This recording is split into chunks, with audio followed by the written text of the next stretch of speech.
मंगलम भगवान वीरो मंगलम गौतमो गणी मंगलम कुंद कुंदार्यो जैन धर्मोस्तु मंगलम सर्वमंगल मांगल्यम सर्वकल्याणकारकम प्रधानम सर्वधर्माणां जैनं जयतु शासनम।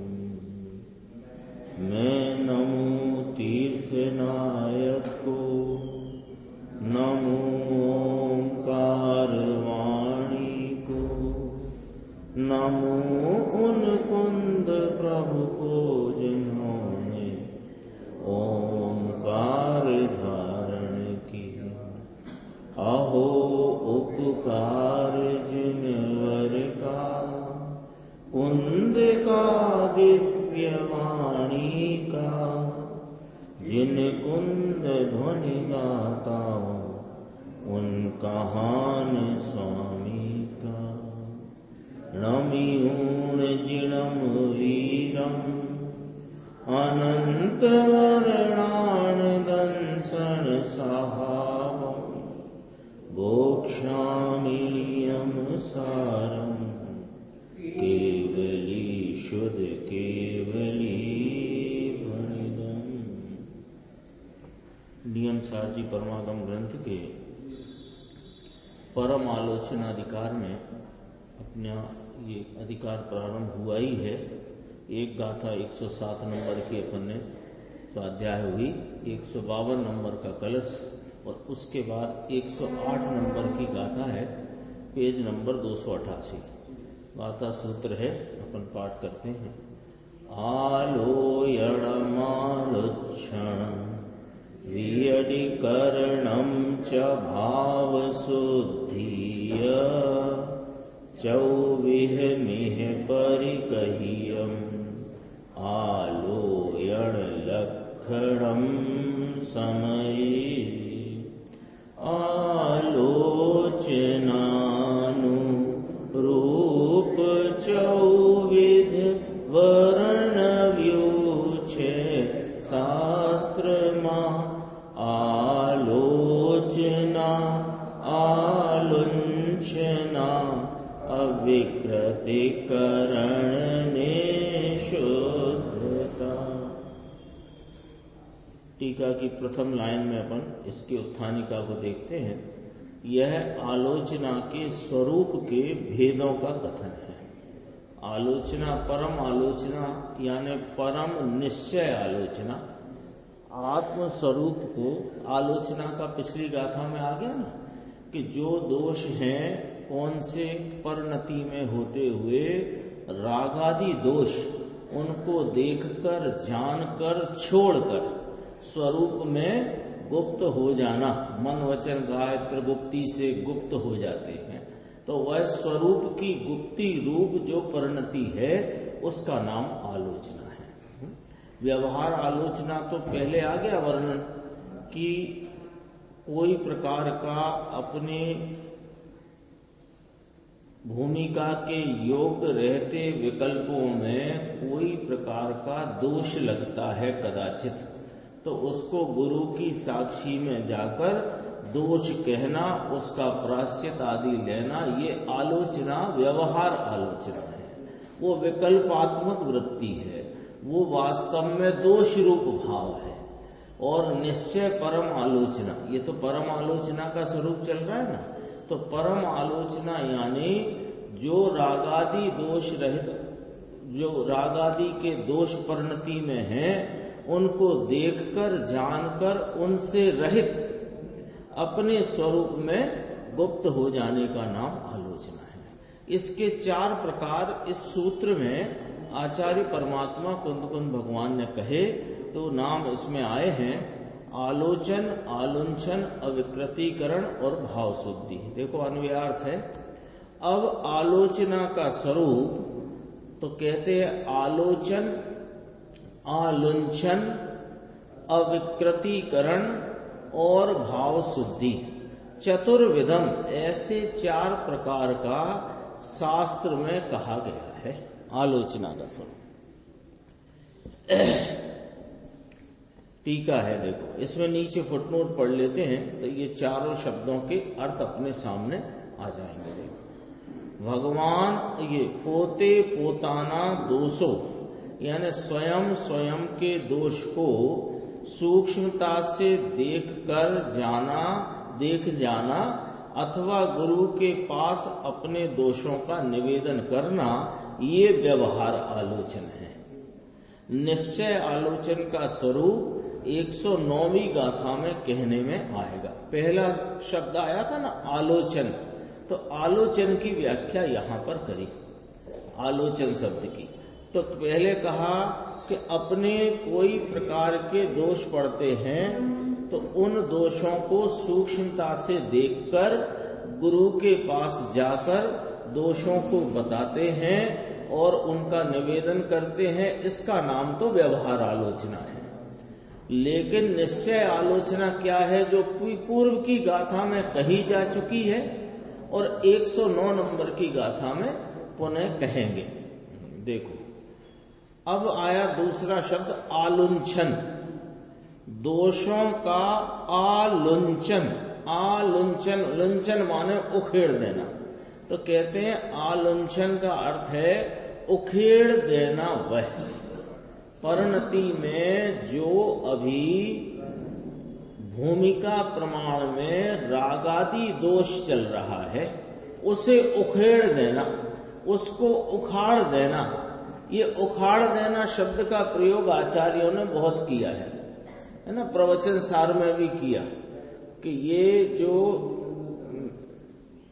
चारित्र मोह का या उस संबंधी जो दोष मेरे है तो मेरे महादुख संकट निकट है, इसको उखेड़ फेंकने के लिए, निकंदन, मूल से निकंदन करने के लिए, इसको उखाड़ फेंकने के लिए मैंने कमर कसी है, ऐसा कहते हैं।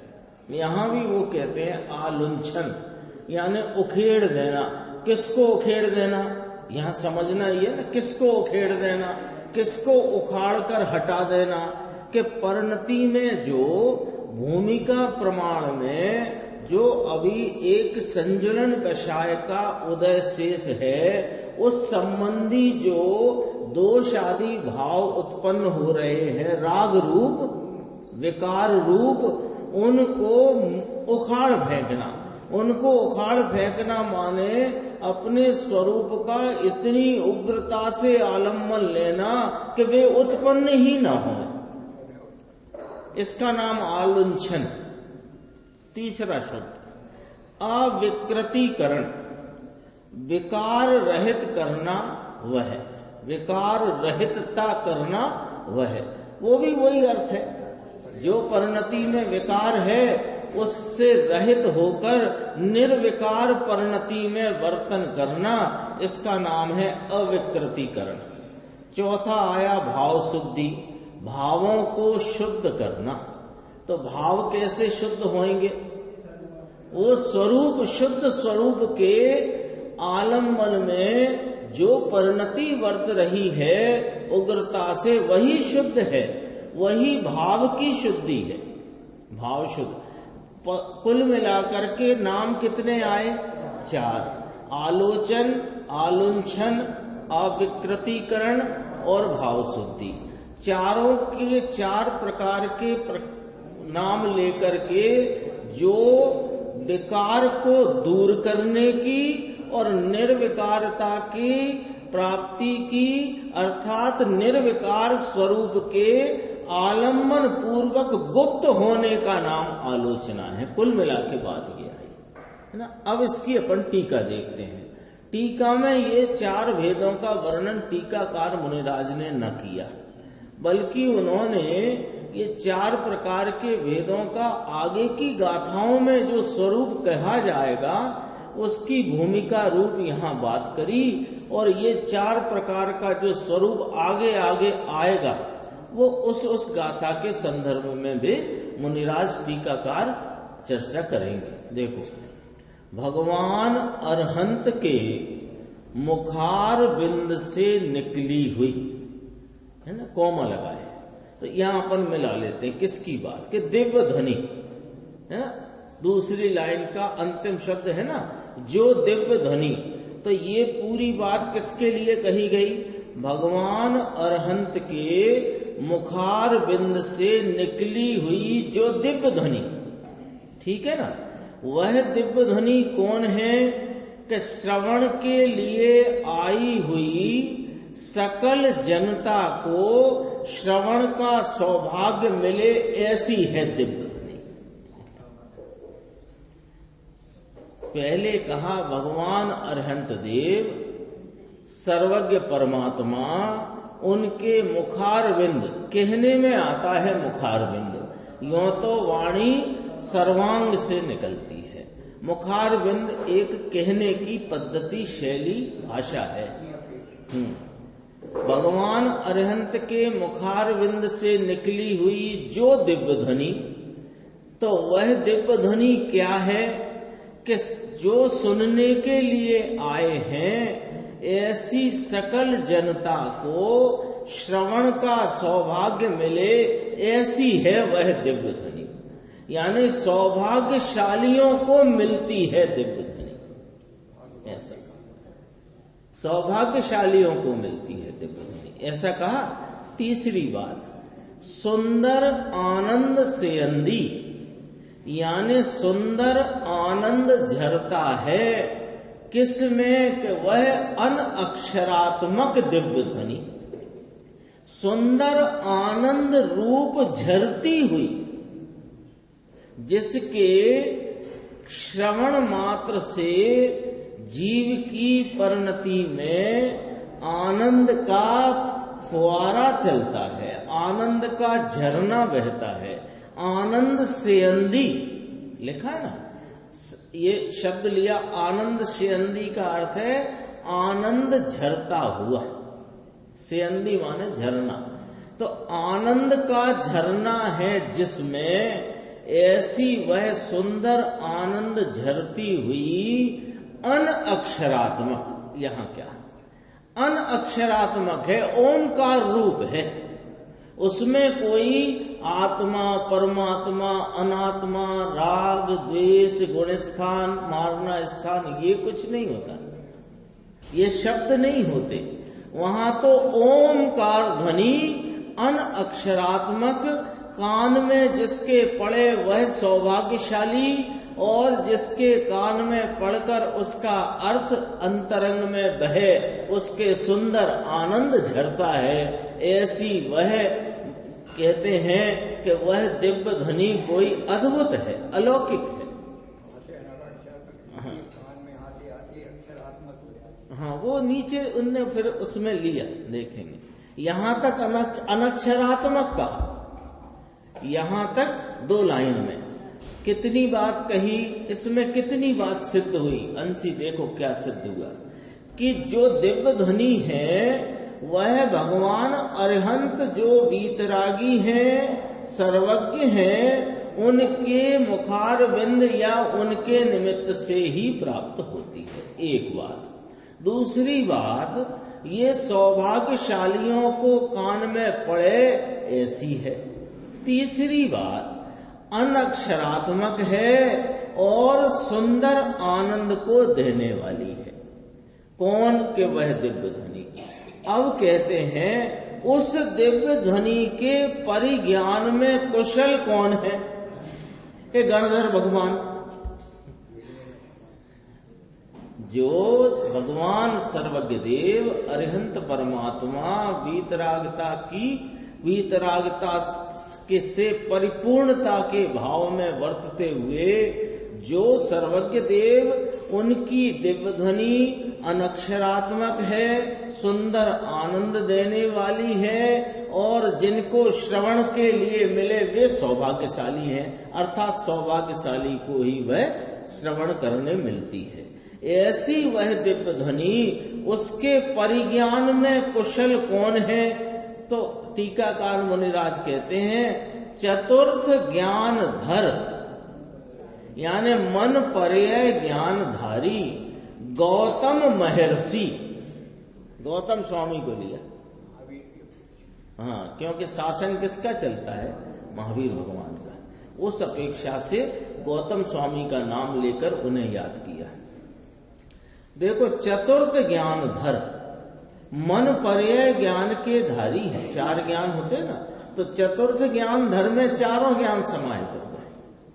तो 4 ज्ञान के धारी महर्षि गौतम, महर्षि महर्षि, महर्षि महर्षि गौतम, उनके मुख कमल से निकली हुई जो चतुर्वचन रचना, ये द्वादशांग। अभी तक क्या बात कही थी? अनअक्षरात्मक दिव्य ध्वनि, सर्वांग से निकलने वाली, उसे कहा मुखारविंद से।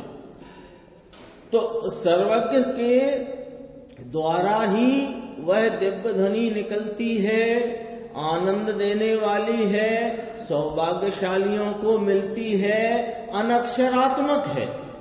और उसको जानने में कुशल कौन है? कि गणधर भगवान।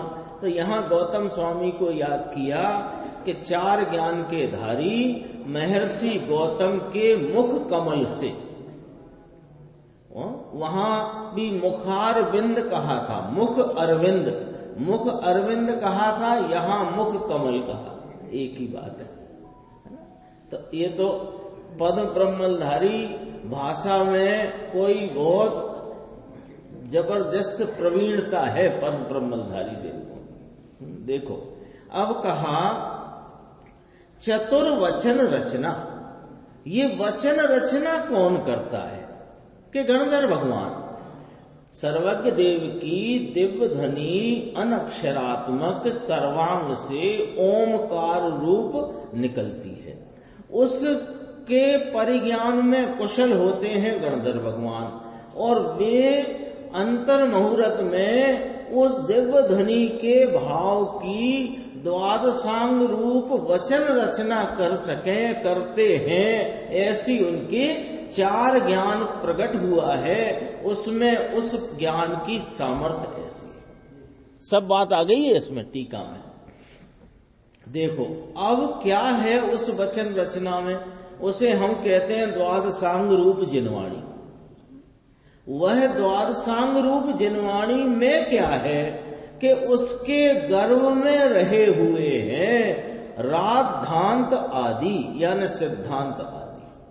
वस्तु स्वरूप के सिद्धांत वो द्वादशांग रूपी चतुर्वचन रचना, जो दिव्य ध्वनि के परिज्ञान में कुशल गणधर परमात्मा ने उस चतुर्वचन रचना रूप जो द्वादशांगमयी जिनवाणी रचना की, उसके गर्भ में क्या है कि उसके गर्भ में वस्तु स्वरूप के सिद्धांत भरे हुए हैं।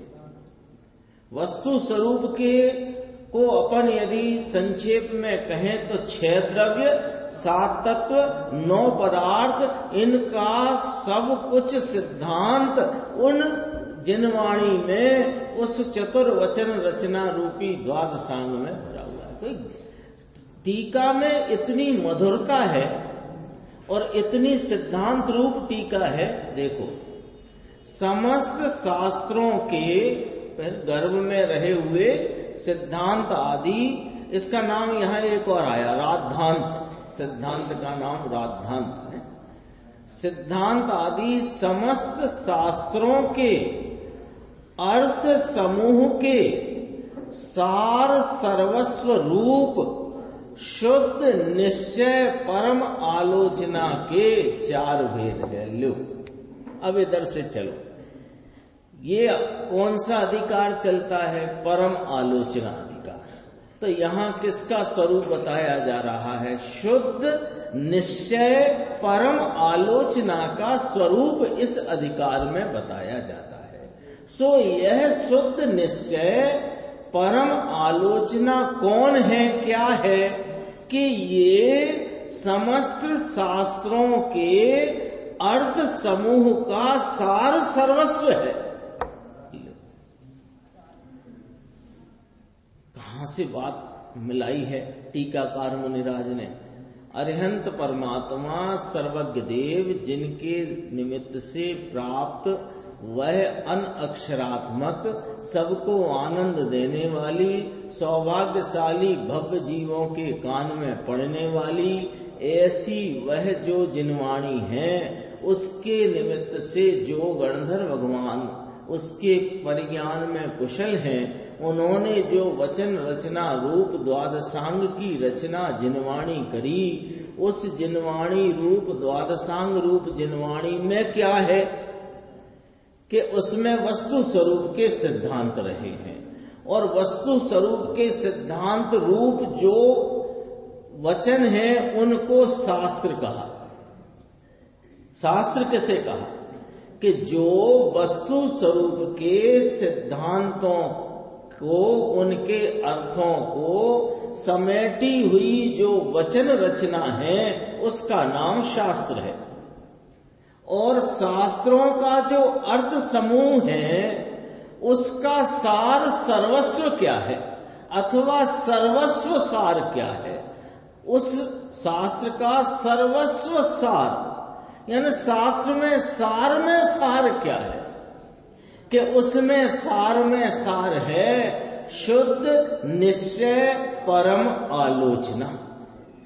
अच्छा, तो ये जो शुद्ध निश्चय परम आलोचना है ये क्या है कि यह शुद्धात्मा में एकाग्रता रूप परिणति का नाम ही शुद्ध निश्चय परम आलोचना है। और यही समस्त शास्त्रों का सर्वस्व सार है। ये करना वो करना, ये नहीं करना वो नहीं करना, ये शास्त्रों का सार नहीं है। शास्त्रों में इस सार को बताते हुए वे बातें आई हैं। क्यों कि जो इस जिनवाणी के सारभूत इस शुद्धात्म तत्व का आलंबन लेकर के जो अपने स्वरूप के आनंद को भोग रहे हैं, उनको अभी पूर्णता की प्राप्ति नहीं, तब तक जितना भी रागादि विकल्प उत्पन्न होता है उसका वर्णन आया है। लेकिन उसमें सार क्या आया है कि शुद्ध आत्मा का आलम्बन लेना। कितनी गजब की टीका है। टीका के शब्द बहुत गंभीर हैं।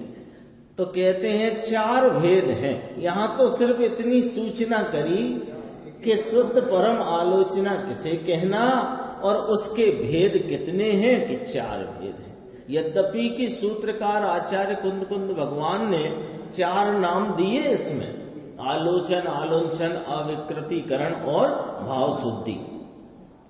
वे कहते हैं यहाँ टीकाकार मुनिराज, वे भेद अब आगे में कहने में आने वाले 4 सूत्र में उसकी चर्चा कहेंगे। यहाँ देखो अपन गुरुदेव का व्याख्यान देखते हैं, 289 पेज, हरि गीत के नीचे की 4 पंक्तियां। टीका, यह आलोचना के स्वरूप के भेदों का कथन है।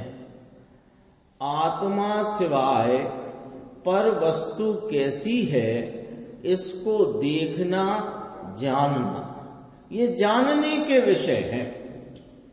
यह अपने स्वरूप का ज्ञान होते दूसरी चीज को यह जाने देखे। देखो, दूसरी चीज को जानने वाला वास्तव में कौन हुआ कि जो अपने स्वरूप को जानने वाला हुआ, वास्तव में वह दूसरी चीज को जानने वाला। जो आत्मा को जानता है वो, हाँ, जो अपने को ही नहीं जानता वो पर को कैसे जानेगा। ये शरीर है, ये पुद्गल स्वरूप है, ये मैं नहीं हूं, ये मेरा नहीं है, इस बात को कौन जानता है कि जो अपने को ज्ञाता दृष्टा आनंद स्वरूप आत्मा जानता है, वो यह जानता है ये शरीर स्पर्श रस गंध वर्ण वाला पुद्गल पदार्थ मैं नहीं, मेरा नहीं, ये भिन्न वस्तु है, मैं भिन्न वस्तु हूँ। कौन ने जाना? जिसने अपने को ज्ञाता दृष्टा आनंद स्वरूप जाना है वह जानता है, नहीं तो कैसे जाने। जो अपने को शरीर ही जानता है वो शरीर को कहां जानता है। बोलता रहे ये मिट्टी है, ये तो पुद्गल है, ये तो जल जाएगा, ये तो राख हो जाएगा, बोलेगा, लेकिन पड़ा तो इसी में ही है। क्यों कि अपने स्वरूप का पता नहीं। ये देखो, दूसरी चीज को जाने देखे, इसमें रहे नहीं। ज्ञानी अपने आत्मा के स्वरूप के भान वाला, अपने आत्मा के स्वरूप के आस्वादन वाला, वह ज्ञानी कहाँ रहता है? वह जानता सबको है, लेकिन रहता अपने में है, वो उसमें रहता नहीं। ये इसमें नहीं रहता ज्ञानी, ये इसमें नहीं रहता और परिणति में उत्पन्न होते राग आदि में नहीं रहता। देखो, ठहरे नहीं, ठहरता है आत्मा में। इसका नाम यहाँ आलोचना है, इसका नाम संवर है। ये आलोचना के स्वरूप का भेदों का कथन है। इसी को संवर कहिए, इसी को आलोचना कहिए। देखो, अब इसके नीचे की जो पंक्तियां यहां से देखते हैं अपन, ये है ना, बोल्ड अक्षर भले पढ़ के अपन आगे बढ़ते हैं।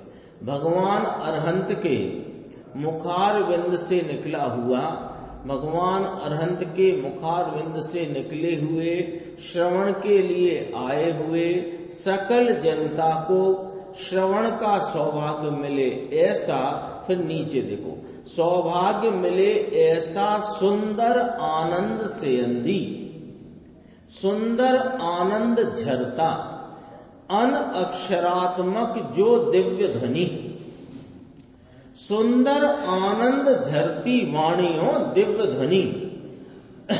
आनंद में आनंद का लिखान आता ना, आनंद का कथन आता है। ये क्या आनंद झरता कहा ना, तो क्या है कि उस ओमकार रूप दिव्य ध्वनि में आत्मा के आनंद स्वरूप की बात आती है। और उसके निमित्त से जो गणधर परमात्मा ने द्वादशांग की रचना करी, उसमें ये आत्मा आनंद स्वरूप है।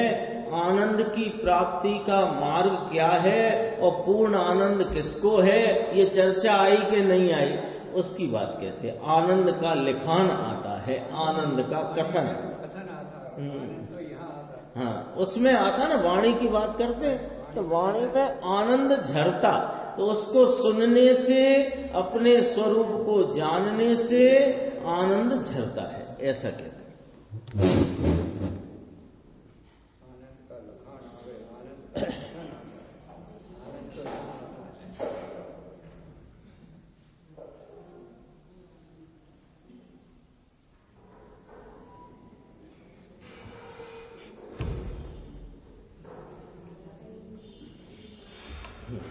है। देखो, सुंदर आनंद झरता अन अक्षरात्मक, अक्षर जिसमें नहीं, अपन जो भाषा बोलते हैं ये नहीं, वहां तो ओम ध्वनि है। ओमकार ध्वनि सुनि अर्थ गणधर विचारें और रच आगम उपदेश भविक जीव संशय निवारे। आ गया ना, यही चर्चा तो आई इसमें। पूरे शरीर में से ओम ध्वनि छूटती है, ऐसा कहते हैं। ओम, ओंठ बंद होए, कंठ हिले नहीं, ओम ऐसी आवाज निकले। कैसा है ओम, कि ओम अन अक्षरात्मक है। यहां ये बात कही।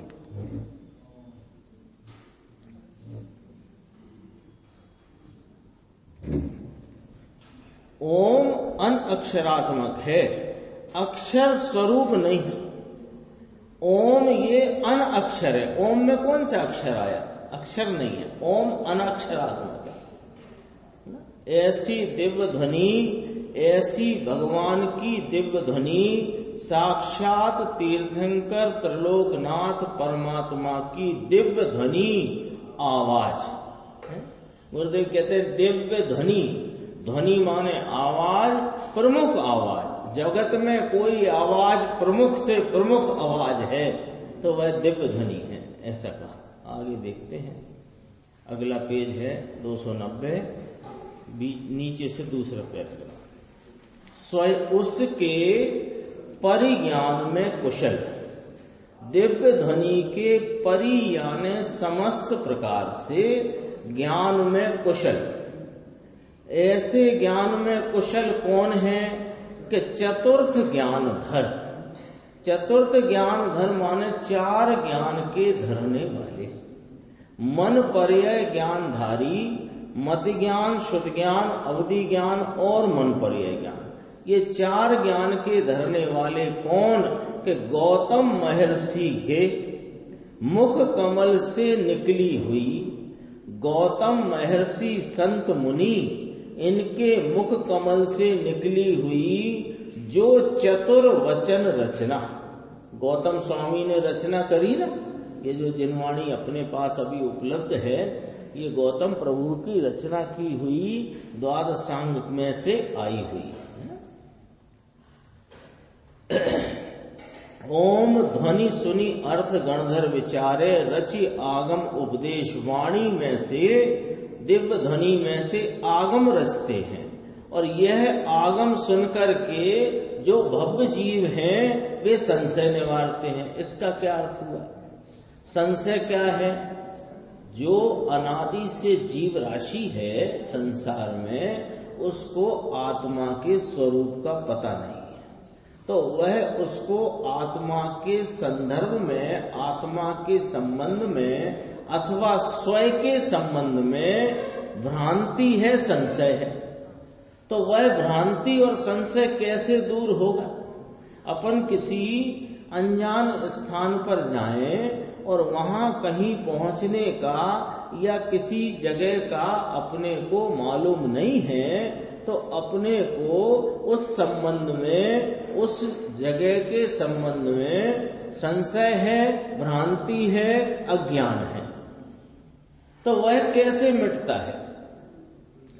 कि जो जानकार होए वो बताता है, उसको सुन करके वह भ्रांति, संशय और अज्ञान मिटता है। ऐसे यह अनादि अज्ञानी प्राणी को संसार में भटकते भटकते अपने इस शुद्धात्म स्वरूप का पता नहीं मालूम।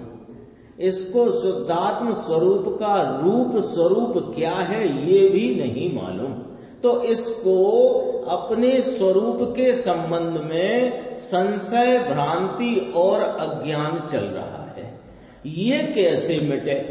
कि ये मिटेगा जो जिनेन्द्र परमात्मा द्वारा कही गई या उनके निमित्त से जो दिव्य ध्वनि आई, उसके परिज्ञान में कुशल गणधर परमात्मा ने जो वचन रचना करके जो जिनवाणी अपने को दी, उसको सुनकर भव्य जीव संशय का निवारण करते हैं, भ्रांति का को दूर करते हैं, अज्ञान का नाश करते हैं। तो यही वाणी निमित्त होगी, यही होगी। बाकी तो सब संशयात्मक है, क्योंकि जिन्होंने इस आत्मा को नहीं देखा, जिन्होंने जगत के अन्य पदार्थ को प्रत्यक्ष नहीं देखा, वे जो कुछ कहेंगे संशयात्मक कहेंगे, स्वयं को ही नहीं मालूम। जगत में सर्व पदार्थों को प्रत्यक्ष देखने जानने वाले कोई हैं तो वे सर्वज्ञ परमात्मा हैं, तीन लोक के नाथ सर्वज्ञ देव। उनकी कही वाणी में से, उसके परिज्ञान में कुशल जो गणधर भगवान हैं, वे जो वचन रचना उनकी जो जिनवाणी रूप है, उसको सुनकर ही, उसको पढ़कर ही, उसको जानकर ही यह जीव अनादि अज्ञान और संशय भ्रांति को दूर कर सकता है, अन्य कोई से दूर होती नहीं है। देखो इसमें कहा भव्य जीव संशय निवारे, तो भव्य शब्द क्यों लिया? क्यों कि जिनकी भव्यता है उनका ही संशय दूर होएगा। जिनके भव्यता ही नहीं है वे संशय में ही रहेंगे, क्योंकि ये 2-3 दिन से चल रहा है ये पॉइंट। अज्ञान मिट जाए और पूर्ण ज्ञान प्रकट ना होए, ऐसी अनीति जिन शासन में है नहीं। जिन शासन में नहीं माने वस्तु स्वरूप में नहीं। तो जिसके अज्ञान नहीं मिटता उसके संसार परिभ्रमण नहीं मिटता, और जिसका अज्ञान मिट जाता है उसकी मुक्ति निश्चित है, उसका संसार परिभ्रमण छूट जाना निश्चित है। इसलिए भव्य शब्द का यहाँ प्रयोग करते हैं। भव्यों को ही पड़ेगी।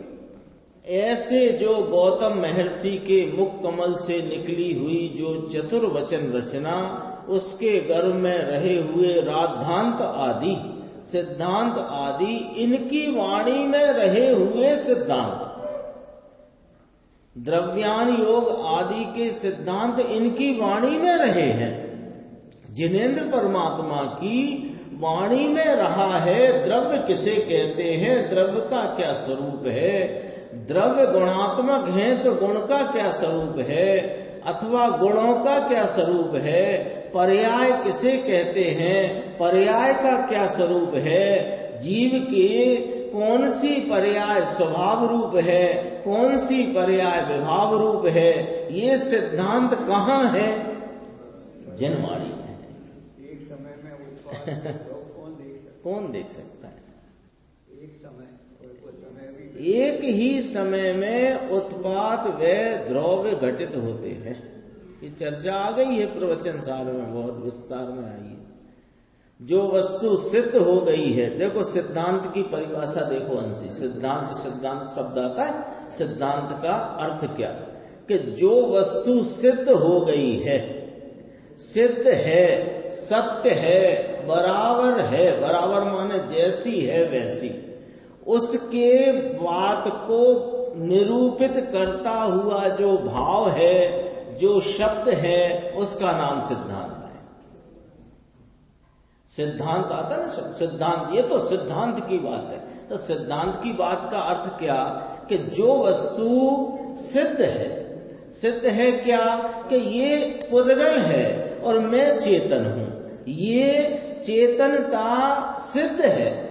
किसको? केवली के ज्ञान में, और अपने को अज्ञान वश वह जानने में आ नहीं रही है तो सिद्ध, क्योंकि वस्तु तो है। आत्मा में से परमात्मा होकर के उन्होंने सिद्ध कर दिया परमात्मा, इसीलिए तो उनका नाम सिद्ध है कि जैसा आत्मा का स्वरूप है वैसा का वैसा पर्याय में सिद्ध कर दिया। तो सिद्ध इसीलिए सिद्ध है वे।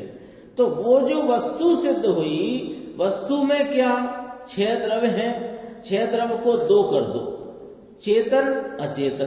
तो चेतन चेतन रूपता से सिद्ध है, अचेतन अचेतन रूपता से सिद्ध है। तो चेतन को चेतन बताने वाला जो भाव वाणी है वो सिद्धांत है, अचेतन को अचेतन बताने वाला भाव वाणी है वो सिद्धांत है। तो सिद्धांत की व्याख्या आई। ऐसे सिद्धांत उनकी वाणी में निकलते हैं। क्यों? कि वे ही तो, उनके ही तो सिद्ध हुआ है, जिनके ज्ञान में जगत के सब पदार्थों का जैसा स्वरूप है वैसा सिद्ध हुआ है उनके ज्ञान में। इसलिए आगे देखते हैं थोड़ा सा। अच्छा, ये हो गया 153 कलश है, वो देखते हैं। आलोचना भेद ममुम विदित्वा मुक्त्यंगना संगम हेतुभूतम स्वात्मे स्थितिम याति भव्य जीवः तस्मै नमः स्वात्मनि निष्ठिताय। भाव बहुत अच्छा है कलश का। देखो, मुक्ति रूपी स्त्री के संगम के हेतुभूत ऐसी यह आलोचना, इसके भेदों को जानकर जो भव्य जीव वास्तव में निज आत्मा में स्थिति को प्राप्त होते हैं वे स्वात्म निष्ठित को यानी निजात्मा में लीन भव्य जीव को नमस्कार हो। मुनिराज पद्म ब्रह्मधारी देव प्रमोद में आकर के यानी स्वरूप के प्रमोद में है ना, तो स्वरूप को जानने वाले जितने जीव हैं जो अपनी आत्मा में निष्ठित हैं यानी लीन हैं, ऐसे सब भव्य जीवों को नमस्कार करते हैं। आता नहीं है वो पैसुरनाथ जजे हैं जिन्होंने अपने इस स्वरूप को जान लिया है, वे वास्तव में स्वात्म निष्ठित जीव है। ये जो अज्ञानी है ये राग निष्ठित जीव है, ये राग में लीन रहता है। और जिसने राग से भिन्न इस वीतराग स्वरूप को पहचान लिया है, इस आत्मा का जिसने स्वरूप संचेतन संवेदन स्वाद रूप भान रूप किया है, वह यहाँ निष्ठित है। उसकी सारी निष्ठा यहाँ अब समर्पित है ना, उसको लीन होता ही कहा गया। देखो इसमें हाँ बनारसी दास जी भी वंदन करते हैं। देखो ये नीचे एक पैराग्राफ ही है, कल उसकी चर्चा में पढ़ लेते हैं अपन। देखो जो भव्य जीव वास्तव में मिल गया ना, नीचे दूसरा तीसरा पैराग्राफ बीच में है। जो भव्य जीव वास्तव में निज आत्मा में स्थिति प्राप्त करते हैं वे या उन स्वात्म निष्ठित को निजात्मा में लीन भव्य जीव को निष्ठित को स्वात्म निष्ठित को वह निजात्मा में लीन भव्य जीव को नमस्कार हो। ये मुनिराज को भी प्रमोद आया है। पद्म ब्रह्मधारी मुनिराज 900 वर्ष 1000 वर्ष हो गए।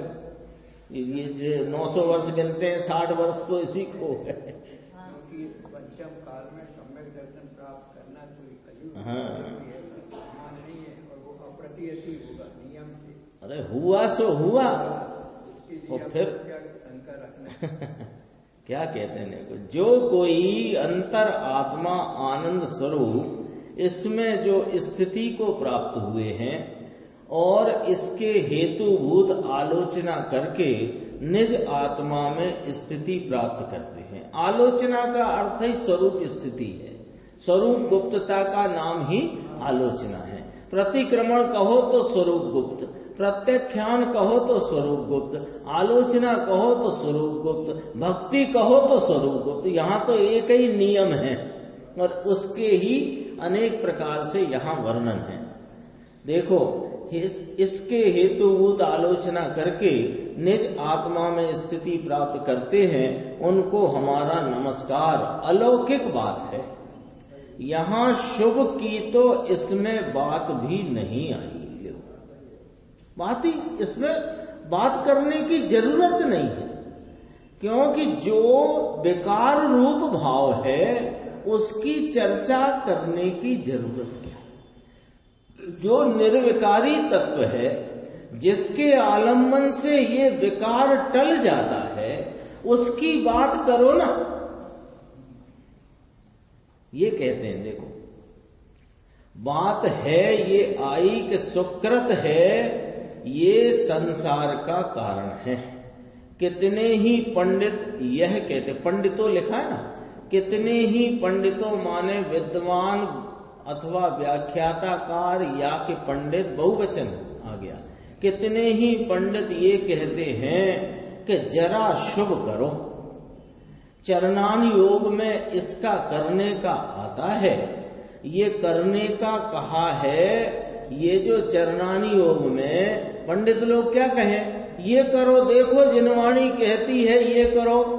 वे गुरुदेव कहते क्या कहती है, देखो ये करने का जो कहते हैं चरणानी योग में, ये तो अंदर आता है। अंदर किसको आता है कि जिसने आत्मा के स्वरूप का भान हो करके इसकी विशेष स्थिरता प्राप्त की है, उसकी उस स्थिरता के प्रमाण में शेष रहे राग उत्पन्न हो आता है, उसको ज्ञात कराते हैं कि किस भूमिका में कौन सा राग होता है। ये चरणानुयोग है। ये तो अंदर आता है यह जानने के लिए।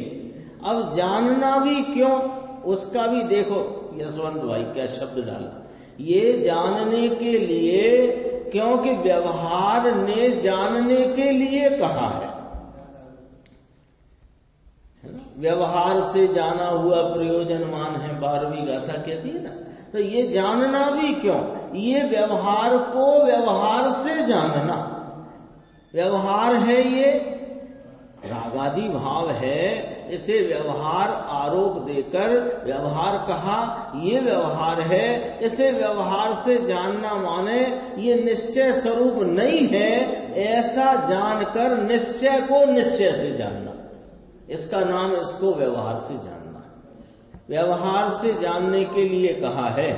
भगवान परमानंद की मूर्ति अंदर इसको तो व्यवहार छूता भी नहीं है, व्यवहार को निश्चय छूता भी नहीं, निश्चय में व्यवहार का तो अभाव है। इस आत्मा में रागादि भाव का अभाव है कि सद्भाव है? अभाव है। तो जो चीज का अभाव होए उसके भाव से आत्मा को क्या होए? जो चीज का अभाव है उस अभाव रूप भाव से इस आत्मा में क्या होएगा? कुछ नहीं। जो भाव का आत्मा में अभाव है, इस भाव से आत्मा को क्या लाभ होगा? प्रश्नवाचक और आज के लिए विचार करने को प्रश्न आया अपने सामने। बोलो, जिस भाव का, अरे भक्ति के भाव का, दया के भाव का, दान के भाव का, व्रत के भाव का, इतना तो विचार करके कहो कि आत्मा में इसका सद्भाव है कि अभाव है। पक्की बात, कोई को कोई कंफ्यूजन तो नहीं। अभाव है चंद्रेश भाई। जब अभाव है तो जिसका मुझ में अभाव है उससे मुझे लाभ क्या होगा? यदि इससे लाभ मानोगे तो वो संशय, विभ्रम और अज्ञान चला आएगा, मिथ्या तो चला आएगा। और अभी तक मिथ्या तो किस रूप में चला आया है हमारे साथ अनादि काल से? इसी रूप में जो हमारे स्वभाव में नहीं, जिसका हमारे स्वभाव में अभाव है, ऐसे रागादि भावों में लाभ मानने रूप मिथ्या तो चला आया है, वही चला आया है। तो आज ये प्रश्न अपने सामने प्रश्नवाचक के रूप में यहाँ आया ना, कि जिस भाव का भाव अंतर में है उस भाव से आत्मा को लाभ होएगा। यहाँ कौन सा है? ज्ञाता दृष्टा चैतन्य भाव है, आनंद भाव है। तो चैतन्य भाव से इस चेतन को लाभ होगा, इस अचेतन राग आदि से लाभ होगा नहीं। आत्मा का यह वीतराग भाव है, आनंद भाव है। ये कहा, आनंद कहा ना, अनंत आनंद निश्चित को, यानी स्वात्म निश्चित को, वह निजात्मा में लीन भव्य जीव को नमस्कार हो। ऐसे मुनिराज को हम नमस्कार करते हैं। ये अपने 153 की चर्चा हुई, 109 की चर्चा आगे की स्वाध्याय।